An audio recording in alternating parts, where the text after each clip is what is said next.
Aux côtés de Gengis Khan et Alexandre le Grand, il est l'un des seuls généraux invaincus de l'histoire, plus formidable sabre de l'islam, l'un des plus grands stratèges militaires de tous les temps, l'homme aux 100 batailles et aux 100 victoires. Ses faits d'armes étaient tels que le prophète sallallahu alayhi wa sallam lui-même lui accorda le titre de Sayf Allah, l'épée d'Allah.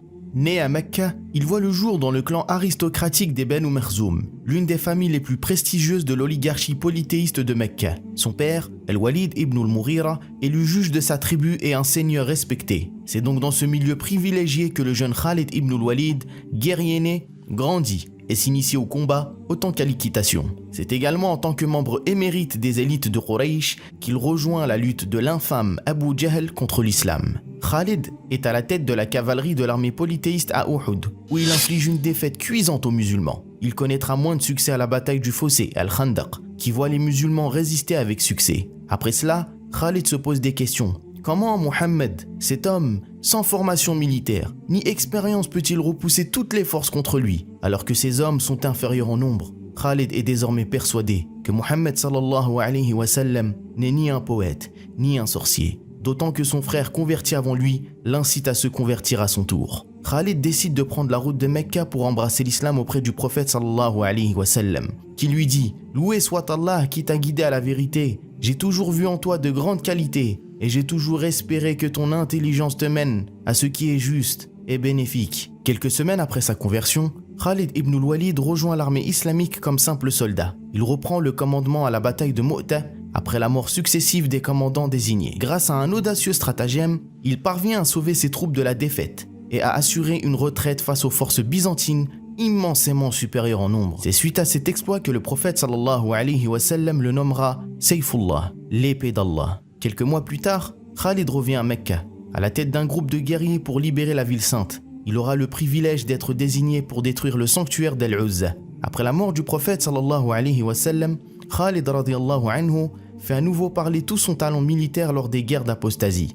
Le calife Abu Bakr radiyallahu anhu nomme son meilleur général pour rétablir l'ordre et pacifier l'Arabie. Il sera envoyé au Nejd, dans la zone la plus sensible où résident les puissants foyers d'apostasie. À la tête d'une petite troupe de quelques milliers d'hommes, Khalid fonce sur le cœur de la péninsule. Ne supportant pas que la mémoire du prophète sallallahu alayhi wa sallam soit insultée, il ne trouvera pas le repos jusqu'à infliger une véritable correction aux imposteurs et apostats, parmi eux Tulayha et Musaylima. Médine est désormais sauvée et l'autorité islamique est restaurée dans toute la péninsule. Au cours de ces campagnes décisives, Khalid a une nouvelle fois impressionné par le panache de son commandement. En crucifiant les forces de Musaylima, il est le grand héros des campagnes d'apostasie. Mais c'est au-delà de l'Arabie qu'il fera sa renommée et sa légende. Abu Bakr le nomme en chef de guerre d'Irak et se lance sur le millénaire empire perse des Sassanides. Khalid prend la route et annonce la couleur en envoyant une lettre à Hormuz, le gouverneur d'Ubala, et lui dit « Soumets-toi à l'islam et tu seras en sécurité, ou accepte le versement de la jizya et toi et ton peuple serez sous notre protection. Sinon tu seras le seul à blâmer pour les conséquences, car j'amène à toi des gens qui désirent la mort aussi ardemment que vous désirez la vie. » À la tête de 18 000 guerriers, il épuise l'armée de Hormuz et remporte sa première victoire à la bataille des Chênes. Khalid et ses hommes poursuivent leur lancée et humilient successivement 3 imposantes armées. Son offensive se poursuit vers Hira, l'objectif qui lui a été assigné par le calife, où il portera le coup de grâce à l'empire des Sassanides. À Médine, Abu Bakr, ébloui par les prouesses de son général, s'exclame « Ô gens de Quraysh, Khalid a terrassé l'empire. Les femmes sont bien incapables d'enfanter à présent de tels héros. » Khalid ibn al-Walid rejoindra par la suite l'armée islamique au Shem, en difficulté face à l'empire byzantin sous les ordres de Abu Ubaïda ibn al-Jarrah.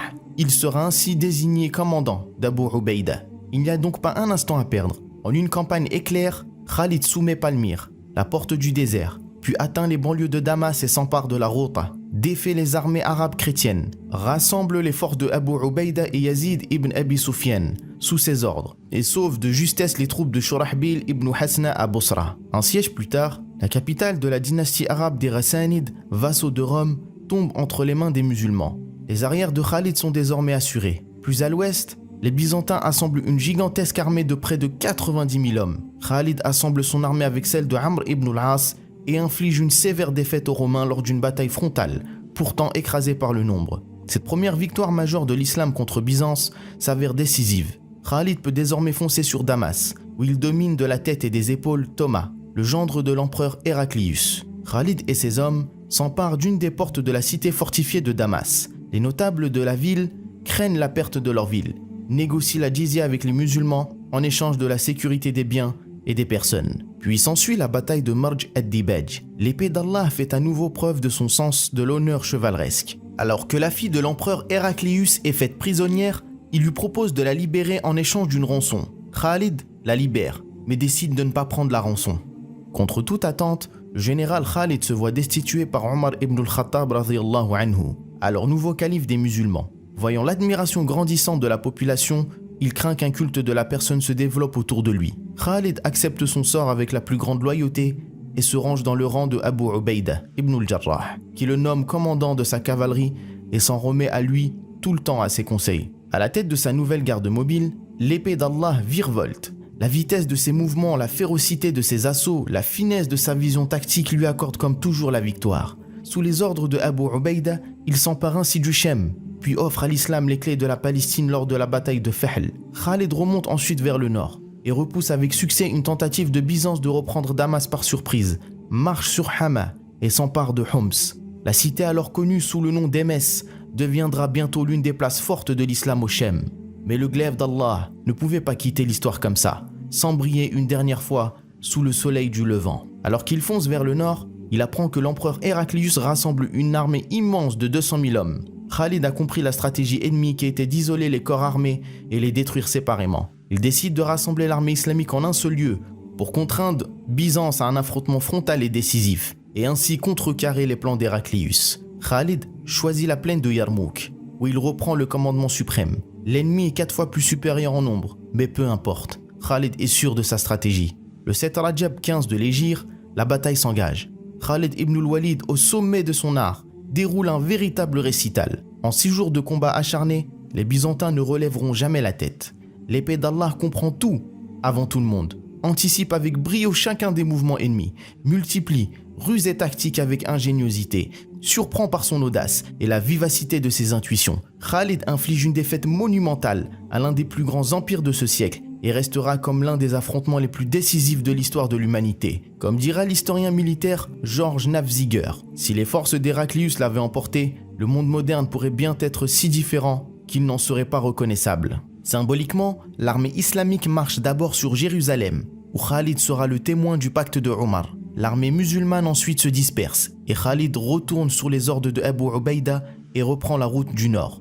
Alors qu'il marche sur Qinsarin, Khalid est surpris par le commandant d'une troupe armée byzantine, un certain Mena, qui fait office de plus prestigieux général de Rome, qui décide de défier le champion des musulmans en terrain ouvert. Malgré sa large infériorité, Khalid retrouve très vite ses esprits et parvient à encercler et décimer l'ennemi. Le fait d'armes est tellement mémorable que Omar lui-même est contraint de louer le génie de son général et dira « Khalid est un vrai chef de guerre, qu'Allah fasse miséricorde à Abu Bakr, qui était bien meilleur que moi pour juger les hommes. » Encouragé par cette fantastique série, il lance depuis son nouveau quartier général Qinsarin un raid vers l'Anatolie. Bien que Khalid peut achever même la conquête de la Jazira, Mésopotamie, il n'ira pas plus loin. Son travail est accompli. Byzance est en déroute et le Shem est désormais entre les mains des musulmans. À nouveau démis de ses fonctions, il sera convoqué par Omar ibn al-Khattab après des plaintes à son encontre sur la distribution des butins, son train de vie et la provenance de sa richesse personnelle.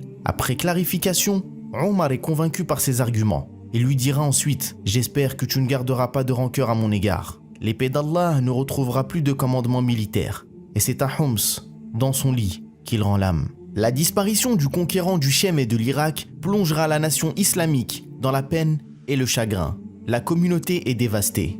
En une décennie de campagne, Khalid ibn al-Walid avait changé la face du monde. Quand on y songe que quelques dizaines de milliers de guerriers du désert, largement inférieurs, tant sur le nombre que technologiquement, à toutes les armées opposées, parviennent à renverser les 2 plus grands empires de leur temps en moins de 20 ans, serait l'équivalent à notre époque du Bangladesh qui envahit la Russie et contraignent les États-Unis à s'enfermer et s'isoler.